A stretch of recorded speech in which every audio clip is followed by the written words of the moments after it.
वायुसेनेकडून सचिन धोनीची सुखोई भरारी रद्द, तसेच सेलिब्रिटींना मानद पदवी न देण्याचाही निर्णय. ऑस्ट्रियाचा स्काय ड्रायव्हर बॉम्बगार्टनर अंतराळातून 1,20,000 फुटांवरून पृथ्वीवर उडी घेणार. उत्तर प्रदेशातील अखिलेश सरकार दलित विरोधी, बसपा अध्यक्षा मायावतींची समाजवादी पार्टीवर टीका.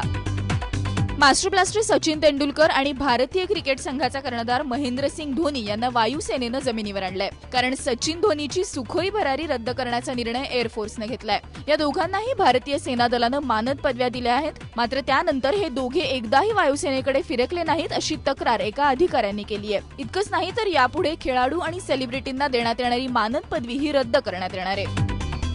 साऱ्या जगाची नजर आज न्यू मेक्सिकोमधील रॉसवेल शहराकडे लागली आहे, कारण ऑस्ट्रियाचा 43 वर्षीय स्काय डायव्हर फेलिक्स बॉम्बगार्टनर आज विश्वविक्रमी उडीसाठी सज्ज झालाय. बॉम्बगार्टनर आज तब्बल 1,20,000 फुटांवरून पृथ्वीवर उडी घेणार आहे. हवामान अनुकूल असेल तर फेलिक्स अंतराळातून थेट पृथ्वीवर उडी मारणार आहे. जोसेफ किटिंजर यांनी 1960 साली 1,02,800 फुटांवरून उडी मारून विश्वविक्रम केलाय. त्यानंतर हे धाडस कुणीही केलेलं नाहीये.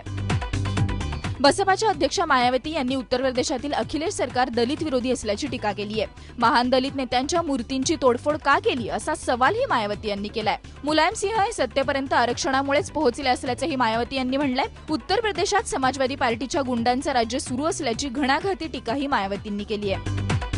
परतीच्या पावसानं दुष्काळी पट्ट्याला नवसंजीवनी दिल्याचा निष्कर्ष कृषी खात्यानं काढलाय. तसेच दुष्काळाच्या छायेत असणाऱ्या रब्बी पिकांवर कोणताही परिणाम होणार नसल्याचं केंद्रीय कृषी मंत्री शरद पवार यांनी स्पष्ट केलंय. शरद पवार यांनी आज दिल्लीत पत्रकार परिषद घेतली. त्यात त्यांनी परतीचा पाऊस आणि दुष्काळी भागाचा आढावा घेतला.